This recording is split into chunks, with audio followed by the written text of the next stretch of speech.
ಕನ್ನಡ ಚಿತ್ರರಂಗದ ಮೇರು ನಟಿ, ಅಭಿನಯ ಸರಸ್ವತಿ, ಹಿರಿಯ ನಟಿ ಹಾಗೂ ಎಲ್ಲದಕ್ಕಿಂತ ಮುಖ್ಯವಾಗಿ ಒಂದು ಅದ್ಭುತವಾದ ಮನುಷ್ಯತ್ವ ಇದ್ದ ಜೀವ. ಮಿಕ್ಕಿದ್ದೆಲ್ಲ ಆಮೇಲೆ. ಬಿ ಸರೋಜಾದೇವಿ ನಿಧನರಾಗಿದ್ದಾರೆ. ವಯೋಸಹಜ ಅನಾರೋಗ್ಯದಿಂದ ಸಣ್ಣ ಪುಟ್ಟದ್ದು ಮೇಜರ್ ಇತ್ತು ಅಂತ ಗೊತ್ತಿಲ್ಲ, ಬಟ್ ಬಾಳಲ್ತಾ ಇದ್ರಂತೆ, ಅರಿವಿಲ್ಲ. 87ನೇ ವಯಸ್ಸಿನಲ್ಲಿ ವಿಧಿವಶರಾಗಿದ್ದಾರೆ. ಹಾಗೆ ನೋಡಿದ್ರೆ ಪೋಸ್ಟ್ ಕರೋನಾ ಆದಮೇಲೆ ಶಿ ಆಲ್ಮೋಸ್ಟ್ ಡಿಆಕ್ಟಿವೇಟೆಡ್ ಹರ್ ಸೆಲ್ಫ್. ಹೆಚ್ಚು ಕಡಿಮೆ ಕರೋನಾ ಪೀರಿಯಡಲ್ಲಂತೂ ಎಲ್ಲೂ ಆಚೆನೂ ಬರಲಿಲ್ಲ. ಕರೋನಾ ಆದಮೇಲೂ ಬಂದಿರಲಿಲ್ಲ. ನಮ್ದು ಯಾವುದೋ ಒಂದು ಕುಟುಂಬದ ಕಾರ್ಯಕ್ರಮಕ್ಕೆ ಕರೆಯೋಕ್ಕೆ ನಾನು ಹೋಗಿದ್ದಾಗ ಅದನ್ನಂದರು, ನಾನು ಎಲ್ಲೂ ಬರ್ತಾನೆ ಇಲ್ಲ, ನಿಂದಕ್ಕೆ ಮಾತ್ರ ಬರ್ತೀನಿ ಈಗ ಅಂತ. ಅಫ್ಕೋರ್ಸ್ ಹಾಗಾಗಿ ಸ್ವಲ್ಪ ಡಿಆಕ್ಟಿವೇಟ್ ಆಗಿದ್ದು. ಏನೋ ಇವತ್ತು ಬೆಳಿಗ್ಗೆ ಎದ್ದು ತಿಂಡಿ ತಿಂದು ಟಿ ವಿ ನೋಡ್ತಾ ಇದ್ರು. ಅದೊಂದು ಅಭ್ಯಾಸ ಇತ್ತು ಅವರಿಗೆ, ವಿಪರೀತವಾಗಿ ಟಿ ವಿ ನೋಡೋದು. ಸ್ವಲ್ಪ ಪ್ರಜ್ಞಾಹೀನರಾದರು ಅನಿಸುತ್ತೆ. ತಕ್ಷಣ ಎಲ್ಲರೂ ಮನೆಯವರೆಲ್ಲ ಸೇರಿಕೊಂಡು ಅಥವಾ ಕುಟುಂಬಸ್ಥರು ಅಥವಾ ಮ್ಯಾನೇಜರ್ ಆಸ್ಪತ್ರೆ ಕರ್ಕೊಂಡು ಹೋಗಿದ್ದಾರೆ. ಬಟ್ ಕರ್ಕೊಂಡು ಹೋಗುವಷ್ಟೊತ್ತಿಗೆ ಹೇಳಿದ್ದಾರೆ, ಇಲ್ಲ ಇದು ಮುಗಿದಿದೆ ಉಸಿರು ಅನ್ನೋದು. ಭಾರತದ ಸಿನಿಮಾ ಜಗತ್ತಿನಲ್ಲಿ ಅತ್ಯಂತ ಯಶಸ್ವಿ ಮತ್ತು ಎಲ್ಲರೂ ಸಿನಿಮಾ ರಂಗದಲ್ಲಿ ನನ್ನ ಪ್ರಯಾಣ ಹೀಗಿರಬೇಕು ಎಂದು ಬಯಸುವ ಕರುಬುವ ದಾರಿಯಲ್ಲಿ ತನ್ನ ಸಮಯವನ್ನು ಕಳೆದಿದ್ದಾರೆ. ಬಹಳ ಜನಕ್ಕೆ ಸಿನಿಮಾ ರಂಗದಲ್ಲಿ ಅವರು ಬಯಸಿದ ರೀತಿಯಲ್ಲಿ ಅವರ ಜೀವನ ಸಾಗಿರಲ್ಲ. ಸಿನಿ ಯಶಸ್ಸಲ್ಲೂ ಹೌದು, ಆರ್ಥಿಕ ಯಶಸ್ಸಿನಲ್ಲೂ ಹೌದು, ವೈಯಕ್ತಿಕ ಬದುಕಿನಲ್ಲೂ ಹೌದು. ಅವ್ರಿಗೆ ಅವರು ಬಯಸಿದ ರೀತಿಯಲ್ಲಿ ಯಾವುದೂ ಸಾಗಿರಲ್ಲ. ಸಿನಿ ಜಗತ್ತಿನಲ್ಲಿ ವಿಪರೀತವಾದ ಖ್ಯಾತಿ ಬಂದಿರುತ್ತೆ, ತುಂಬ ಆರ್ಥಿಕವಾಗಿ ಸಬಲರಾಗಲ್ಲ. ಎರಡೂ ಆಗತ್ತೆ. ವೈಯಕ್ತಿಕ ಬದುಕಲ್ಲಿ ಏನೋ ಕಳ್ಕೊಂಡ್ಬಿಡ್ತಾರೆ, ಏನೇನೂ ಮಾಡ್ಕೊಂಬಿಟ್ರೆ ಆಗಿರುತ್ತೆ. ಆದರೆ ಒಂದು ಪರಿಪೂರ್ಣವಾದಂತಹ ಎಲ್ಲವನ್ನ ತಾನು ಬಯಸಿದ ರೀತಿಯಲ್ಲೇ ನಡೆಸಿಕೊಂಡು ಹೋದವರಲ್ಲಿ ಬೆರಳಣಿಕೆಯಷ್ಟು ಜನ ಯಾರಾದರೂ ಇದ್ದಾರೆ ಅಂತಂದರೆ ಬಹುಶಃ ಸರೋಜಾದೇವಿ ಒಂದು. ಕನ್ನಡ, ತಮಿಳು, ತೆಲುಗು ಹಾಗೂ ಹಿಂದಿ ಸಿನಿಮಾಗಳಲ್ಲಿ ನಟಿಸಿದ್ರು. 55ರಲ್ಲಿ 1955 ಲೆಕ್ಕ ಹಾಕ್ಕೊಳ್ಳಿ. ಈಗ ಬಹು ಜನರಿಗೆ ಸರೋಜಾದೇವಿಯವರು ಫೋಟೋಗ್ರಾಫಲ್ಲೋ ವಿಡಿಯೋಲೋ ಎಲ್ಲರಿಗೆ ನೋಡಿರ್ತೀರಿ, ಗೊತ್ತಾಗತ್ತೇನೋ ನಿಮಗೆ. ಇಲ್ಲದ್ರೆ ಜಸ್ಟ್ ಇಮ್ಯಾಜಿನ್, ನಾವೇ ಹುಟ್ಟಿರಲಿಲ್ಲ ಆಗ ಸಿನಿಮಾ ರಂಗದಲ್ಲಿ. ಅವರಾಗಲೇ 17ನೇ ವಯಸ್ಸಲ್ಲಿ ಮಹಾಕವಿ ಕಾಳಿದಾಸ ಚಿತ್ರದ ಮೂಲಕ ಚಿತ್ರರಂಗವನ್ನು ಪ್ರವೇಶ ಮಾಡಿದ್ರು. ಚತುರ್ಭಾಷೆಯಲ್ಲಿ ಸುಮಾರು 200 ಚಿತ್ರಗಳನ್ನು ನಟಿಸಿದ್ದಾರೆ. ಅಂದರೆ ಸುಮಾರು ಒಂದು 55 ಅಂತಂದರೆ 70 ವರ್ಷನ ಚಿತ್ರರಂಗದಲ್ಲಿ 7 ದಶಕ ಪೂರ್ಣ. 7 ದಶಕಕ್ಕೆ 200 ಅಂದರೆ ಹೆಚ್ಚು ಕಡಿಮೆ ವರ್ಷಕ್ಕೆ 3 ಫಿಲಮ್ ಆವರೇಜ್ ತೊಗೊಂಡ್ರೆ ಸರಾಸರಿ. ಹೌದು, ಒಂದೊಂದು ಸರಿಗಂತೂ 11 ಸಿನಿಮಾಗಳು. ಅದು ಬೇರೆ ಪೀಕ್, ಅದು ಪೀಕಲ್ಲಿ ಆಗೋವಂಥದ್ದು. ಬಟ್ ಆವರೇಜ್ ತೊಗೊಂಡ್ರೆ ಸರಾಸರಿ 3 ಫಿಲಮ್. ಈಗ ಇವ್ರನ್ನ ನಟಿ, ಮಹಾನ್ ನಟಿ, ಮೇರು ನಟಿ, ಅಭಿನಯ ಸರಸ್ವತಿ, ಶಾರದೆ, ಏನಾರು ಕರಿತೀವಿ ಅಂತ ಇಟ್ಕೊಳ್ಳೋಣ. ಅದಕ್ಕೆಲ್ಲ ಅವರು ಯೋಗ್ಯರಾಗಿರ್ತಾರೆ ಮತ್ತು ಅದನ್ನು ಕರೆಸ್ಕೊಳ್ಳೋಕ್ಕೆ ಅವರ ಸಾಧನೆಯೂ ಹಾಗೇ ಇರುತ್ತೆ. ಇವತ್ತು ಹಾಗಿಲ್ಲ ಪರಿಸ್ಥಿತಿ. ಒಂದು ಚಿತ್ರ, ಅರ್ಧ ಚಿತ್ರ ರಿಲೀಸ್ ಆಯ್ತೋ ಬಿಡ್ತೋ ಅವರು ನಟರಾಗಿ ನಿಂತು ಬಿಡ್ತಾರೆ ಜೀವನ ಪರ್ಯಂತ, ನಟಿಯಾಗಿ ನಿಂತು ಬಿಡ್ತಾರೆ ಮುಂದಿನ ಜೀವನಕ್ಕೂ ಆಗೋ ಅಷ್ಟು. ನಾನು ಎಷ್ಟೋ ಸರಿ ನನ್ನ ಫ್ರೆಂಡ್ಸ್ ನಟಿ, ಖ್ಯಾತ ನಟಿ ಕನ್ನಡದ್ದು ಅಂತ ಯಾವ್ಯಾವ ಫಿಲಮಲ್ಲಿ ಮಾಡಿದ್ದಾರೆ ಅಂತ ಕೇಳ್ತಿರ್ತೀನಿ. ಒಂದು ಸಿನಿಮಾ ಮಾಡಿದ್ರು ನಟಿ. ಹಾಗಾಗಿ ನಾನು ಅವ್ರ ನಟಿ ಅಲ್ಲ ಅಂತ ಹೇಳಲ್ಲ, ಒಂದಲ್ಲಿ ಮಾಡಿದ್ರು ನಟಿನೇ. ಭಾರತದ ಕ್ರಿಕೆಟ್ ತಂಡದಲ್ಲಿ ಒಂದು ಟೆಸ್ಟ್ ಮ್ಯಾಚ್ ಆಡಿದ್ರು ಭಾರತವನ್ನು ಪ್ರತಿನಿಧಿಸಿದ್ರು ಅಂತಲೇ ಅರ್ಥ.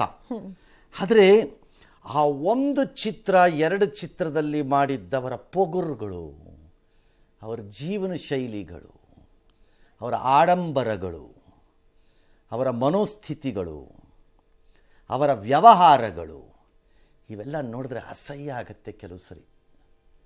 ನಮ್ಮ ಪ್ರೊಫೆಷನಲ್ಲೂ ಇದೆ, ನಾನು ಇಲ್ಲ ಅಂತ ಹೇಳಿಲ್ಲ ಜನರಲಿ. ಆದರೆ ಆ ಎಲ್ಲವನ್ನೂ ಮಾಡಿ ಸಹಿಸಿಕೊಂಡು ಅರಗಿಸಿಕೊಳ್ಳಬೇಕಾದಂತಹವರುಗಳು ಹಾಗೆ ಮಾಡಲ್ಲ. ಸರೋಜಾದೇವಿಗೆ ಎಲ್ಲ ಇತ್ತು, ಖ್ಯಾತಿ ಇತ್ತು at a very young age. ತದನಂತರದಲ್ಲಿ ಸಾಂಸಾರಿಕ ಜೀವನವಾಯಿತು. ಆ ಜೀವನದಿಂದ ಮತ್ತು ತನ್ನದೇ ಆದಂತಹ ಇದರಿಂದಾಗಿ ಆರ್ಥಿಕವಾಗಿ ವಿಪರೀತವಾಗಿ ಸಬಲರಾಗಿದ್ದರು. ಎಲ್ಲ ರೀತಿಯ ಮಾನ್ಯತೆ ಇತ್ತು ಆಕೆಗೆ. ಹಾಗಾಗಿ ನಡ್ಕೋಬೋದಾಗಿತ್ತು ಕೆಲವೆಲ್ಲ, ಆ ದಿಮಾಕ್ ಬರ್ಸ್ಕೋಬೋದು. ಇಲ್ಲ. ಹಿರಿಯ ನಟಿಯರು ರಾಜಕೀಯ ಕಂಪನಿ ಮಾಡಿದ್ದಾರೆ ನ್ಯಾಚುರಲಿ ಎಲ್ಲರಿಗೂ. ಬಟ್ ಸರೋಜಾದೇವಿ ಇದು ಒಂದಿತ್ತು, ಭಾಳ ಜಾಸ್ತಿ ಜನ ಕಂಪನಿ ಮಾಡಿದಿರಬಹುದು ಅನ್ಕೋತೀನಿ. ಇದರಲ್ಲಿ she was good with almost everybody. ಹೌದು, ಎಲ್ಲರ ಜೊತೆಗೂ ಟಚ್ ಹಾಂ, ಮಾಡಿದ್ರು. ಅದೊಂದನ್ನು ಹೇಳಬಲ್ಲೆ ನಾನು ಬೇಕಾದ್ರೆ. She was damn good with everybody almost. ಯಾರೋ ಒಬ್ಬರೋ ಈಚಾಚೆ ಮಾಡಿಸ್ಕೊಂಡಿರ್ಬೋದೇನೋ ನಂಗೆ ಗೊತ್ತಿಲ್ಲ ಅವ್ರು ಯಾರು ಅಂತ, but she was good with them. ಹೊಸೊಬ್ರಿರ್ಲಿ ಹಳೊಬ್ರಿರ್ಲಿ ಎಲ್ಲರ ಜೊತೆಗೂ ಟಚ್ ಅಲ್ಲಿರೋ. ಆಮೇಲೆ ಬರೀ ಚಿತ್ರರಂಗ ಅಲ್ಲ, ಶಿ ಹೇಳಿ ಒಂಥರ variety of people she knew. ಆಕೆಗೆ ತುಂಬ ಭಿನ್ನವಾದಂಥ ಫೀಲ್ಡಲ್ಲಿ ಇರೋರು ಕೆಲವರೆಲ್ಲ ಭಾಳ ಫ್ರೆಂಡ್ಸ್ ಇದ್ದರು. ಓಕೆ, ಸಿನಿಮಾ ಮಾತ್ರ ಅಲ್ಲ, ಏನಿಯೋ ಓಕೆ. ನಾಳೆ ಹುಟ್ಟೂರು ಚನ್ನಪಟ್ಟಣದ ದಶವಾರದಲ್ಲಿ ಅವ್ರ ತಾಯಿ ಪಕ್ಕದ ಸಮಾಧಿನಲ್ಲಿ ಮಾಡ್ತಾರಂತೆ. ಅವ್ರ ವಿಲ್ ಪ್ರಕಾರ ಕೊಡಿಗೆಹಳ್ಳಿನಲ್ಲಿ ಅವ್ರ ಪತಿ ಹರ್ಷದು ತೋಟದ ಮನೆ ಇತ್ತು, ಅಲ್ಲಿ ಆಗಬೇಕಿತ್ತಂತೆ. ಬಟ್ ಅಕ್ಕಪಕ್ಕದಲ್ಲೆಲ್ಲ ಏನೇನು ಅಪಾರ್ಟ್ಮೆಂಟ್ಗಳೆಲ್ಲ ಬಂದಿರೋ ತಾಂತ್ರಿಕ ಸಮಸ್ಯೆ ಆಗಿಬಿಡುತ್ತೇನೋ ನಾಳೆ, ಯಾಕೆ ಬೇಕು ಅಂದ್ಬಿಟ್ಟು ಅವ್ರ ತಾಯಿ ಸಮಾಧಿ ಅಲ್ಲಿ ಮಾಡ್ತಿದ್ದಾರಂತೆ. ಹೆಗಡೆ ನಗರದಲ್ಲಿ ಒಂದು ತೋಟ ಇತ್ತಪ್ಪ ಮೇಡಮ್ದು ದೀರ್ಘಕಾಲದ ಹಿಂದೆ. ಏನಾಯಿತು ಗೊತ್ತಿಲ್ಲ, ಇದೆ ಅನ್ಸುತ್ತೆ, ಅದುವೇ ಐಡಿಯಾ ಇಲ್ಲ ನನಗೆ. ಏನಿಯೋ ನಾನು ಮಾತಾಡ್ತಿರೋದು 30 ವರ್ಷದಿಂದ ಶಿ ಪರ್ಚೇಸ್ಡ್ ಇಟ್ಟ. ಈಗಲ್ಲ, ಆಗ ಹೆಗ್ಗಡೆ ನಗರಕ್ಕೆ ಹೋಗೋಕ್ಕೆ ಆಗ್ತಿರ್ಲಿಲ್ಲ ಯಾವನ ಕೈಲುವೆ. ಅದು ಅತಿ ದೊಡ್ಡ ಸ್ಲಮ್ ಆಫ್ ಯೂನಿವರ್ಸು. ಅದು ಬೇಕಾದ್ರೆ ಅಷ್ಟು ದೊಡ್ಡ ಸ್ಲಮ್ ಅಲ್ಲಿ ಹೆಗಡೆ ನಗರ. ಅಯ್ಯಯ್ಯಪ್ಪ, ಹೋಗೋದ ಅಲ್ಲಿಗೆ. ನಾವೆಲ್ಲ ಕ್ರೈಮ್ ರಿಪೋರ್ಟ್ ಮಾಡೋವಾಗ ಅಪ್ಪಿ ತಪ್ಪಿಯಲ್ಲಿ ಒಂದು ಪೊಲೀಸ್ ಸ್ಟೇಷನ್ ಇತ್ತು, ಅಲ್ಲಿ ಸ್ವಲ್ಪ ಗಲಾಟೆಗಳು ಜಾಸ್ತಿ ಅಂದ್ಬಿಟ್ಟು ಒಂದು ಏನಾದ್ರು ಯಾರ್ದಾರು ಆಫೀಸರ್ ಜೊತೆ ನೈಟ್ ರೌಂಡ್ಸ್ ಬಿಟ್ಟು ಹೊರಗೆ ಬರೋಕ್ಕೆ ಗೊತ್ತಾಗ್ತಿರ್ಲಿಲ್ಲ. ಅಲ್ಲೊಂದು ರೈಲ್ವೆ ಗೇಟು, ಆ ಗೇಟ್ಗೆ ಅವನು ಗೇಟ್ ಹಾಕಿದ್ರೆ ಮಾರನೇ ದಿನ ಬಾಗಲ್ ತೆಗಿಯಂಗೆ ಆಡುವ ಅವನು. ಇಲ್ಲ ಮುಂದಕ್ಕೆ ಸ್ವಲ್ಪ ಮುಂದಕ್ಕೆ ಹೋಗಿ ಜಾಫರ್ ಶರೀಫ್ದು ಒಂದು ತೋಟ ಬೇರೆ ಇತ್ತು ಅಲ್ಲಿ. ಅಲ್ಲಿ ಏನು ಮಾಡಿದ್ರು ಆ ಮಕ್ಕಳು ಗೊತ್ತಿಲ್ಲ, ಅವರು ಜಾಫರ್ ಶರೀಫ್ ಮಕ್ಕಳೆಲ್ಲ ಏನು ಮಾಡ್ಕೊಡ್ರೆ ಅನ್ನೋಲ್ಲ. ಮೇಡಮ್ ಇತ್ತಪ್ಪ, ಅದು ಆ ಕಾಲದ ತೋಟ ಇದೆಯೋ ಇಲ್ವೋ ಗೊತ್ತಿಲ್ಲ, ನೋ ಐ ಡೋಂಟ್ ನೋ. ಏನಿಯೋ ಪ್ರಧಾನಮಂತ್ರಿ ನರೇಂದ್ರ ಮೋದಿ, ರಜನಿಕಾಂತ್ ಎಲ್ಲರೂ ಸಂತಾಪ ವ್ಯಕ್ತಪಡಿಸಿದ್ದಾರೆ. ಮೇಡಮ್ಮು ತಮ್ಮ ಕಣ್ಣುಗಳನ್ನು ದಾನ ಮಾಡಿದ್ದಾರೆ. ಸರೋಜಾದೇವಿಯವರು ಸತ್ತೋಗಿದ್ದಾರೆ. ಅವರು ಒಬ್ಬ ಕನ್ನಡ ನಾಡು ಕಂಡಂತ ಪ್ರತಿಭಾವಂತೆ ಕಲಾವಿದೆ ಅಂತವರು. ಇವತ್ತು ಕಲಾ ಜಗತ್ತು ಬಿ ಸರೋಜಾದೇವಿಯವರ ಸಾವಿನಿಂದ ಬಡವಾಗಿದೆ ಅಂತಕ್ಕಂಥ ಮಾತುಗಳನ್ನು ಹೇಳಲಿಕ್ಕೆ ಬಯಸ್ತೇನೆ. ಅವರ ಆತ್ಮಕ್ಕೆ ಶಾಂತಿ ಸಿಗಲಿ. ನಮಗೂ ಬಹಳ ಆತ್ಮೀಯರಾಗಿದ್ದರು. ಅವ್ರ ಕುಟುಂಬ ಎಲ್ಲ ಬಹಳ ಹತ್ತಿರದಿಂದ ಬಲ್ಲೆ. ಅನೇಕ ಸಂದರ್ಭದಲ್ಲಿ ಸರ್ಕಾರದ ಅನೇಕ ಕಾರ್ಯಕ್ರಮದಲ್ಲಿ ಕೂಡ ಪಾಲ್ಗೊಂಡು ನಮಗಂತೂ ಸಂಪೂರ್ಣವಾದ ಆಶೀರ್ವಾದವನ್ನು ಮಾಡ್ಕೊಂಡು ಬಂದಂತ ಒಬ್ಬ ಹಿರಿಯ ತಾರೆ. ಕರ್ನಾಟಕ ಸರ್ಕಾರ ಮತ್ತು ವೈಯಕ್ತಿಕವಾಗಿ ಅವರ ಆತ್ಮಕ್ಕೆ ಶಾಂತಿ ಸಿಗಲಿ ಅಂತೇಳಿ ಹಾರೈಸ್ತೇನೆ. ನೋವಾಗುತ್ತೆ, ಯಾಕಂದರೆ ನಾವು ನಮಗೆ ನಮ್ಮ ಫ್ಯಾಮಿಲಿ ತುಂಬ ಕ್ಲೋಸ್. ಸೊ ನಮಗೆ ನಮ್ಮ ಫ್ಯಾಮಿಲಿ ಮೆಂಬರ್ಸೇ ಹೋಗಿರೋ ಒಂದು ಫೀಲ್ ಇದೆ. ನಮ್ಮ ತಾಯಿ, ಇನ್ನೊಂದು ತಾಯಿ ಹೋದ್ರು ಅಂತ ಅನ್ಸುತ್ತೆ. ನಾವು ಹೆಂಗೆ ಮರೆಯೋಕ್ಕಾಗುತ್ತೆ ಹೇಳಿ, ಪ್ರೀತಿಯಿಂದ ನೋಡೋರು ಹೆಣ್ಮಕ್ಳೆಲ್ಲ. ಆಮೇಲೆ ಅವರಿಗೆ ಎಲ್ಲರೂ ಕಲರ್ಫುಲ್ಲಾಗಿ ಬಂದರೆ ಅದನ್ನು ನೋಡ್ತಾ ಇದ್ರೆ ಕಣ್ಣೆಲ್ಲ ತುಂಬ್ಕೊಂಡ್ಬಿಡೋರು. ನನ್ನ ಮಗಳು ಮದುವೆ ಟೈಮಲ್ಲಿ ಅವ್ರಿಗೆ ಹುಷಾರಿಲ್ಲದೆ ಇದ್ದಂಗೆ ಆಯ್ತಮ್ಮ. ಅವ್ರನ್ನ ಆವತ್ತಿಂದ ಇವತ್ತವರೆಗೂ ನಾನು ಮದುವೆ ಕರೆಯೋಕ್ಕೆ ಹೋಗೋದು ಬಿಟ್ಬಿಟ್ರೆ ನಾನು ನೋಡೇ ಇಲ್ಲಮ್ಮ ಅವ್ರನ್ನ. ನನ್ನ ತುಂಬ ನೋವಾಗುತ್ತೆ. ಮಾತಾಡೋ ಹಾಗಿಲ್ಲ, ಒಳ್ಳೆ ಅಭಿನೇತ್ರೆ. ಮೇಕಪ್ ಅಂದರೆ ಭಾಳ ಚೆನ್ನಾಗಿ ಸರೋಜಮ್ಮ ಮೇಕಪ್ ಮಾಡೋರು. ಅವರು ಭಾರ್ಗವ್ ಅಂತ ಕರಿತಿಲ್ಲ, ಭಾಗ್ಯವಂತರು ಭಾರ್ಗವ್ ಅಂತಲೇ ಕರಿತಿದ್ರು ಹೊರತು ಬೇರೆ ಹಾಕಿ ಕರಿತಿರ್ಲಿಲ್ಲ. ಸರೋಜಮ್ಮ ಆ ಥರ ಕೊಟ್ಟಿದ್ದು ಟೈಟ್ಲ್ ನಂಗದು. ಏನೇ ಆದರೂ ಕೂಡ ಸರೋಜಮ್ಮನೇ.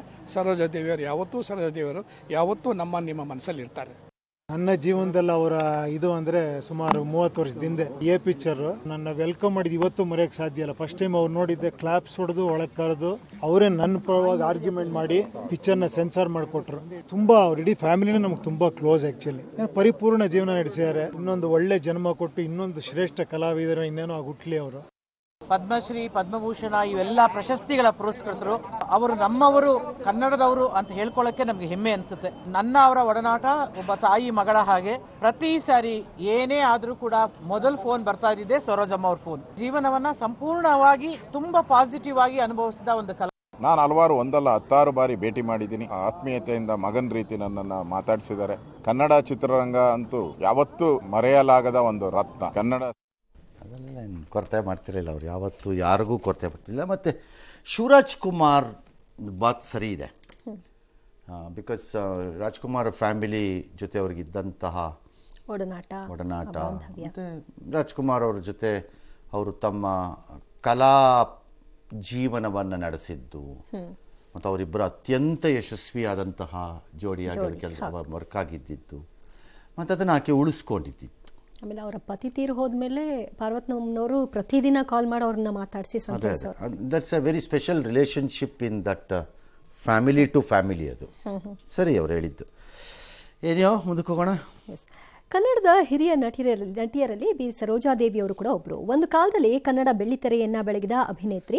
ಕಿತ್ತೂರು ಚೆನ್ನಮ್ಮ ಸಿನಿಮಾದಲ್ಲಿ ಬಿ ಸರೋಜಾದೇವಿ ಹುಂಕರಿಸಿದ ರೀತಿ ಕನ್ನಡ ಚಿತ್ರರಂಗ ಮರೆಯಲು ಸಾಧ್ಯವೇ ಇಲ್ಲ. 7 ದಶಕಗಳಲ್ಲಿ 200ಕ್ಕೂ ಹೆಚ್ಚು ಚಿತ್ರಗಳಲ್ಲಿ ಅಭಿನಯಿಸಿದ್ದಾರೆ.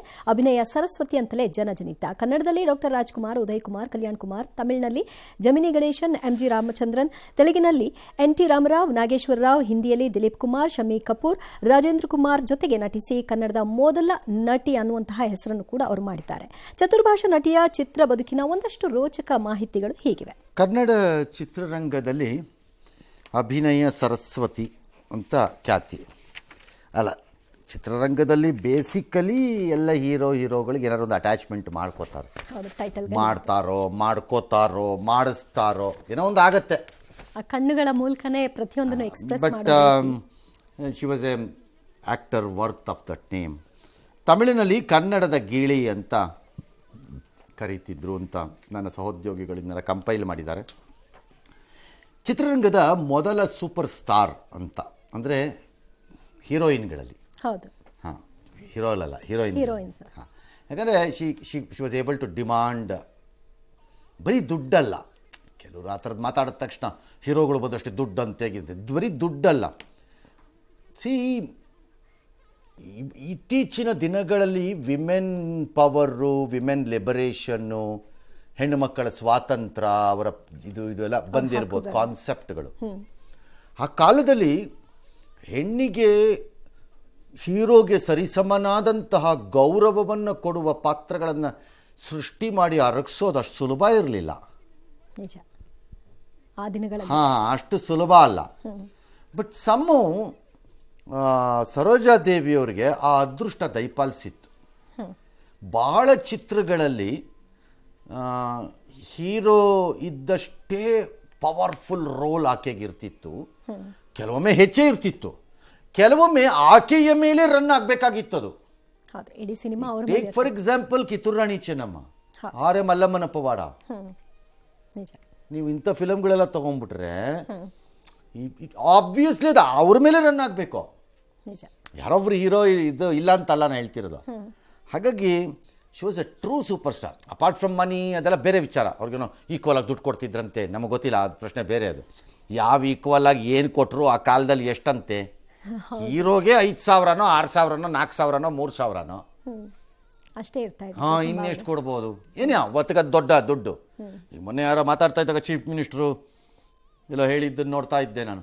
ನನ್ಗೆ ಯಾಕೆ ಅನ್ನಭಾಗ್ಯ ಎಲ್ಲ ತಂದೆ, ಇದು ಮಾಡಿದೆ ಅದು ಮಾಡಿದೆ ಅಂತಂದಾಗ, ನನ್ನ ಕಾಲೇಜುಗಳಿದ್ದಾಗ ನಮ್ಮ ಅಪ್ಪ ನನಗೆ 100 ರೂಪಾಯಿ ಕೊಡ್ತಾಯಿದ್ರು ಅಷ್ಟೇ ಅಂತ. 100 ರೂಪಾಯಿ ಅಂತ ಅವ್ರು ಸುಲಭವಾಗಿ ಹೇಳ್ಬಿಟ್ರು. ಅವತ್ತಿಗೆ 100 ರೂಪಾಯಿ ದೊಡ್ಡ ಅಮೌಂಟ್ ಅದು. ಸಾಹೇಬ್ರು ಅವ್ರು ಸಿಕ್ಕಿದಾಗ ಕೇಳಬೇಕು ಅವ್ರಿಗೆ, ನಾನು ಏನ್ರಿ ಮಾಡ್ತಿದ್ರಿ ಆ 100 ರೂಪಾಯಿನ ನೀವು ಅಂತ. ಖರ್ಚು ಮಾಡ್ತಾರೆ. 100 ರೂಪಾಯಿ ಬಿಗ್ ಮನಿ. ಬಿಕಾಸ್ 85, 86 ಅಲ್ಲೆಲ್ಲ ಟ್ರೈನಿಗೆ ಹೋಗಬೇಕು ಅಂತ ನಾವುಗಳು ಹೋದರೆ ನಮಗೆ ಕೊಡ್ತಾ ಇದ್ದಿದ್ದು 125 ರೂಪಾಯೋ 150 ರೂಪಾಯೋ ಟ್ರೈನಿಂಗಲ್ಲಿ. ಅವತ್ತೆಲ್ಲ ಆಕಾಶವಾಣಿಲಿ ಒಂದು ಕಾರ್ಯಕ್ರಮ ಕೊಟ್ಟರೆ 10 ರೂಪಾಯಿ ಕೊಡೋರು, 20 ರೂಪಾಯಿ ಕೊಡೋರಪ್ಪ. ಅದೇ ದೊಡ್ಡದು. ಹಾಂ, ಹಂಗಾಗಿ ದೊಡ್ಡ ಅಮೌಂಟೇ. ಏನೇ 70ನೇ ದಶಕದಲ್ಲಿ ಅತ್ಯಂತ ಜನಪ್ರಿಯ ನಟಿ, ಚನ್ನಪಟ್ಟಣದ ಮೂಲದವರು. ತಂದೆ ಪೊಲೀಸ್ ಇಲಾಖೆಯಲ್ಲಿ ಸೇವೆಯನ್ನು ಸಲ್ಲಿಸಿದ್ರು. ಆಕೆ ಚಿತ್ರರಂಗಕ್ಕೆ ಬಂದಾಗ ಸ್ವಲ್ಪ ಡಾನ್ಸು ಇದೆಲ್ಲ ಇತ್ತು, ಸರಿ. ಮತ್ತು ಬಂದಾಗ ಕೆಲವು ಕಂಡೀಷನ್ಸ್ ಇತ್ತು. ಅವ್ರ ತಾಯಿ ಹಾಕಿದ ಕಂಡೀಷನ್ಸ್ ಅಪ್ಲೈ ಅಂತ. ಡ್ರೆಸ್ ಕೋಡ್, ಸ್ವಿಮ್ಮಿಂಗ್ ಸೂಟು, ತೋಳಿಲ್ಲದ ಇದೆಲ್ಲ, ಸ್ಲೀವ್ಲೆಸ್ ಬ್ಲೌಸ್ ಹಾಕೋಬಾರ್ದು, ಮಾಡಬಾರ್ದು ಅಂತೆಲ್ಲ. And she followed it largely, fully. ಇದು ಹಸ್ಬೆಂಡ್ ಅಂದರೆ ಅವ್ರ ಹರ್ಷ ಸತ್ತ ಮೇಲೆ ಭಾಳ ಜನಕ್ಕೆ ಅರಿವಿರಲ್ಲ. ಈ ಬೆಂಗಳೂರಿನ ಇಂಡಿಯನ್ ಎಕ್ಸ್ಪ್ರೆಸ್ ಆಫೀಸಲ್ಲಿದೆ, ಅಲ್ಲಿಂದ ಕೆಳಗೆ ಶಿವಾಜಿನಗರದ ಕಡೆಗೆ ಹೋಗ್ತಾ ಇದ್ದಾಗ ಡೌನಲ್ಲಿ ಇಳಿತಿದ್ದಂಗೆ ಬಲಗಡೆಯಲ್ಲಿ, ನೀವು ಯಾರು 30 ವರ್ಷ 25 ವರ್ಷದ ಹಿಂದೆ ನೆನಪಿದ್ದವ್ರಿಗೆ ಇರುತ್ತೆ, ಹರ್ಷ ಹೋಟೆಲ್ ಅಂತಿತ್ತು. ಹರ್ಷ ಇತ್ತು. ಓಕೆ, ಅದು ಅವ್ರದ್ದು. ಶಿವಾಜಿ ಗಣೇಶನ್ ಜೊತೆ ಒಂದು 22 ಹಿಟ್ ಚಿತ್ರಗಳು, MGR ಜೊತೆ ಯಾರ ಜೊತೆ ಇಲ್ಲ ಅಂತ ಕೇಳಬೇಕು ನೀವು. ಅಲ್ಲ, ಒಬ್ಬ ನಟನ ಜೊತೆ 2-3 ಸಿನಿಮಾ ಮಾಡೋದೇ ದೊಡ್ಡ ವಿಷಯ ಅಂತದ್ರಲ್ಲಿ 22-26 ಸಿನಿಮಾ ಮಾಡ್ತಾರೆ ಅಂದ್ರೆ ಅದು ಆ ಕಾಲದಲ್ಲಿ ಹಾಗಿತ್ತು. ಒಂದದು. ಎರಡನೇದು, ಕಾಲ ಹೇಗೆ ಬೇಕಾದ್ರೂ ಇರ್ಬೋದು, ಜನ ಒಪ್ಕೋಬೇಕೇ. ಹೌದು, ಮೊನಾಟನಿ ಅನ್ಸ್ಬಾರ್ದು. ಹಾ, ಅವ್ರ ಕಾಲದಲ್ಲಿ ಸರೋಜಾದೇವಿ ಒಬ್ಬರೇ ಇಲ್ಲ, ಇನ್ನೂ ಯಾರೋ 2 ಡಜನ್ ಹೀರೋಯಿನ್ಗಳು ಬಂದಿರಬೇಕಲ್ಲ. ನಿಜ. See, this is the question of some people. ಕೆಲವರ ಸರ್ವೈವಲ್ ಕೆಪಾಸಿಟಿ, ಸರ್ವೈವಲ್ ಆಗಬೇಕಲ್ಲ. ಹೌದು. ಎಸ್, 160ಕ್ಕೂ ಹೆಚ್ಚು ಸಿನಿಮಾಗಳಲ್ಲಿ ನಟಿಯಾಗಿ ನಟಿಸೋದು ಕೂಡ ದೊಡ್ಡ ಚಾಲೆಂಜ್ ಅಲ್ಲ ಸರ್. 29 ವರ್ಷಗಳು ಸಿನಿಮಾಲ್ ನಟಿಸೋದೇ ಚಾಲೆಂಜ್ ಅಂದಮೇಲೆ ನಟಿ ಇಲ್ಲ ಅಂತಂದ್ರೆ ಹಿಂಗೆ ಸಿನಿಮಾಲ್ ಉಳ್ಕೊಳ್ಳೋದೇ ಚಾಲೆಂಜು. ರೈಟ್. ಹೆಣ್ಮಕ್ಳದ್ದು ಅದು ಅಷ್ಟಷ್ಟು ಅವರ್ಸ್. ಸಿ, ಇವೆಲ್ಲ ಇನ್ಸ್ಟಿಟ್ಯೂಷನ್ಸ್ ಆಗಿ ಬಂದಂತಹವು ಚಿತ್ರರಂಗದ. ಇನ್ನು ಮುಂದಕ್ಕೆ ಬರಲ್ಲ ಆ ಥರ ಇನ್ಸ್ಟಿಟ್ಯೂಷನ್ಸ್. ಒಂದು ಅಮಿತಾಬ್ ಬಚ್ಚನ್ನು, ಒಂದು ಸರೋಜಾದೇವಿ, ಒಂದು ರಾಜ್ಕುಮಾರು, ಒಂದು ರಜನಿಕಾಂತ್, ಅಥವಾ ಒಂದು SP ಬಾಲಸುಬ್ರಹ್ಮಣ್ಯಮ್ಮು. ಲೆಜೆಂಡರಿ ಆಕ್ಟರ್ಸ್, ಸಿಂಗರ್ಸ್ ನಾನು ಹೇಳ್ತಿರೋದು. ಈ ಥರದ ಒಂದು ಪುಟ್ಟಣ್ಣ ಅನ್ನೋ ಥರ ಅಂದರೆ ದೀರ್ಘಕಾಲದಲ್ಲಿ ಕಷ್ಟ. ಇನ್ನು ಮುಂದಕ್ಕೆ ಎಲ್ಲ ಫಾಸ್ಟ್ ಫುಡ್ ಯುಗ. ಎಸ್, ವೈಯಕ್ತಿಕವಾಗಿ ಜೀವನದಲ್ಲಿ ಶಿ ವಾಸ್ ಎ ಗ್ರೇಟ್ ಇದು ಏನು ದೈವ ಭಕ್ತೆ. ಪೂಜೆ ಮಾಡದೇ ಇರೋದು ಎಲ್ಲ ಅವೆಲ್ಲ ಆಕಾಶ ಭೂಮಿ ಒಂದಾದರೂ ಸರಿಯೇ. ಏನು ಬಿಸಿ ಇದ್ರೂ ಅದು ಮೊದಲಾಗಬೇಕು. ಅಭಿನಯಕ್ಕೆ ಸಾಟಿಯಾದಂತಹ ಸರೋಜಾದೇವಿ ಒಂದು ಫಿಲಮ್ ರಿಪೀಟೆಡ್ಲಿ ಜ್ಞಾಪಿಸ್ಕೊಳ್ಳೋದು ಎಲ್ಲರೂ ತುಂಬ ಜನ. ಕಿತ್ತೂರು ರಾಣಿ ಚೆನ್ನಮ್ಮ 61ರಲ್ಲಿ ಪಂತಲು ನಿರ್ದೇಶನದಲ್ಲಿ ಬಂದಂಥ ಈ ಫಿಲಮು ಬ್ರಿಟಿಷ್ನ ಈಸ್ಟ್ ಇಂಡಿಯಾ ಕಂಪನಿ ಕಿತ್ತೂರಿಗೆ ಅಂದರೆ ರಾಣಿ ಆಗಿರುವಂಥ ಚೆನ್ನಮ್ಮ ಹತ್ರ ಬಂದು ಕಪ್ಪವನ್ನು ನೀನು ಕೊಡಬೇಕು ನಮ್ಮ ಸಾಮ್ರಾಜ್ಯಕ್ಕೆ ಅಂತಂದಾಗ ಆಕೆ ಆ ಭಾಗ ಪಾತ್ರದಲ್ಲಿದ್ದ ಬಂದಂಥ ಭಾಗ ಒಟ್ಟಾರೆಯಾಗಿ ಚಿತ್ರ. ಇದು ಇಟ್ ಬಿಕೇಮ್ ಎ ಸಿನಾನಿಮ್ ಒಂಥರ. ಇದು ಭಾಳ ಕಡೆ ಬಹಳ ಚಿತ್ರಗಳಲ್ಲಿ ಚಿತ್ರೋದ್ಯಮದಲ್ಲಿ ಕೆಲವರುಗಳಿಗಾಗತ್ತೆ. ರಿಕ್ಷಾ ಕಾರನ್ ಬಂದಾಗ MGRಗೂ, ರಜನಿದು ಅದೊಂದು ಮೂವಿ ಇದೆ ಹೇಳ್ತೀನಿ, ಅದೊಂದು ರಾಜ್ಕುಮಾರ್ದು ಬಂಗಾರದ ಮನುಷ್ಯ ಬಂದಾಗಲೂ ಈ ಥರದ್ದಿದೆಯಾ. ಇಡೀ ಚಿತ್ರದುರ್ಗದ ಕೋಟೆಯನ್ನೇ ಒಂದು ಹೊಸ ದೃಷ್ಟಿಕೋನದಿಂದ ನೋಡಬಹುದು ಅಂತ ಅನ್ನಿಸಂಥದ್ದು ನಾಗರಾಹು ವಿಷ್ಣುವರ್ಧನ್ದು ಬಂದಾಗಲೂ,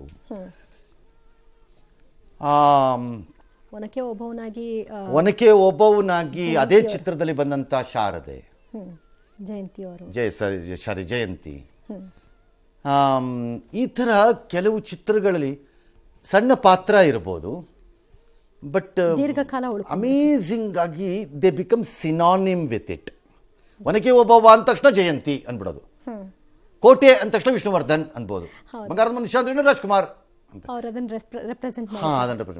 ಹಾಗೆ ಬಹುಶಃ ಕಿತ್ತೂರು ರಾಣಿ ಚೆನ್ನಮ್ಮನ್ನ ಬಹುಶಃ ರೆಪ್ರೆಸೆಂಟೇಟಿವ್ ಆಗಿ ಪರಕಾಯ ಪ್ರವೇಶವನ್ನು ಮಾಡಿದ್ದಿದ್ದು ಸರೋಜಾದೇವಿ.